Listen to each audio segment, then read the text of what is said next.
So we just finished up talking about trusses and internal forces and trusses in the sense that we went through and figured out the forces on each of the members.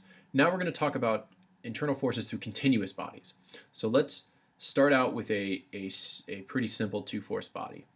So here's our two-force body. It's going to have two forces on it, right? So we'll have an F and then a minus F because, of course, it's got two forces on it. And we're going to ask ourselves, what happens if we just cut this? So let's say I'm going to take a saw and chop that thing off right there. Then I'm going to be left with a bottom half and a top half. All right. So we still got the external force applied to each piece.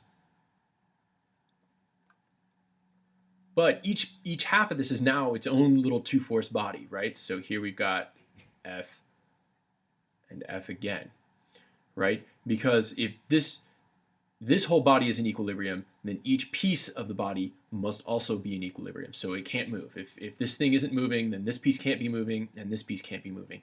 So each individual cut turns out to be its own two-force body. These we call internal forces. So internal forces for obvious reasons, because we had to cut open the body to see them, so they were inside the body. And you can notice by Newton's third law that if we were to reunite this part and this part, these two things would identically cancel, and we'd end up back up with zero. So what we're going to do is we're going to analyze these forces in more complicated bodies.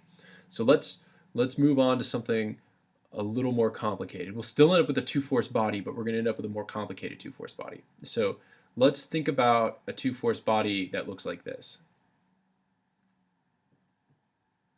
Okay, so by definition, we've got this thing going on, right? So if I have this sort of angle corner bracket, if I've got a force pointing this way, then negative F this way, and these two things, right, have to be in line with each other for this to be in equilibrium. But just like the other one, the other two-force body, we're going to ask ourselves a question: what happens if I cut it right there? And so what we end up with is this one, or this chunk. Now, we know that this has to hold right here. This thing still has to be in equilibrium. And even though this was connected to a two-force body, this piece is now not quite two-force, right?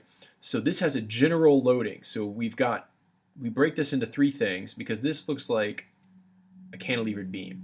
So that we call N.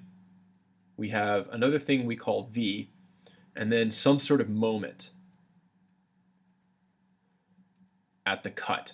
You might ask yourself, where did that come from? This is a two-force body. And the answer is, you're right. The overall body is two-force, but that does not prevent us cutting the pieces of the body and having a more complicated force. The other option you could think about is this piece is basically bolted to this piece, right?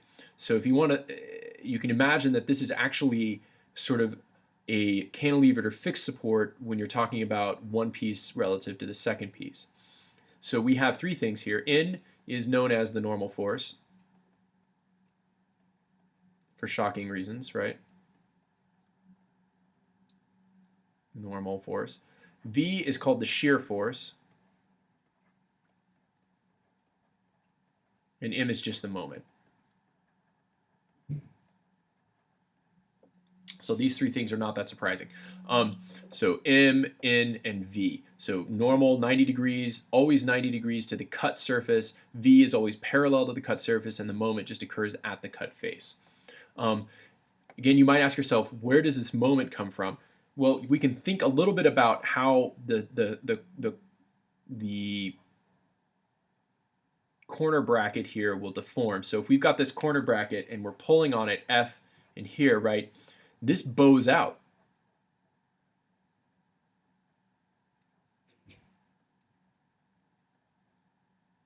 At the corners, right? So that would tend to bow out like that. And so to get it to bow out like that, you require some amount of bending or some sort of bending moment that you'll talk about in a lot more detail when you get to mechanics of materials. All right, so when we're starting to talk about internal forces and members, what we're going to do is we're going to deal with this sort of shape. We're going to have a member of some form, and then we're going to cut it, and then we're going to analyze the moment, the normal force, and the shear force at that cut. So let's think about a very simple frame here. So let's say we've got, go back to our good old friend, the sort of the gantry frame, right? So, and let's say that's attached to the ground, and we've got some sort of weight W here. So if we want to figure out what the forces are right here, we would draw this. So you draw this piece with the applied external load, and then a normal force N, a shear force V, and some sort of moment M. And then you'd solve for each one of these things just by doing the normal equations, right? So you could do some forces in the X and find out that this case the normal force must be equal to 0, right? Because there's nothing else. Some forces in the Y tells you that the shear force is equal to the weight. And then if this is, I don't know, if this is L, right, then some moments at the cut, X equals 0, right? At this cut right here, we'll call this X, is just equal to W times L is equal to the moment, right? So the length of that, it goes on. And so what we'll start doing is we'll start using these equations when we look at internal forces and members, when we talk about beams, to develop actual plots of moment, shear, and normal force as we travel throughout the beam.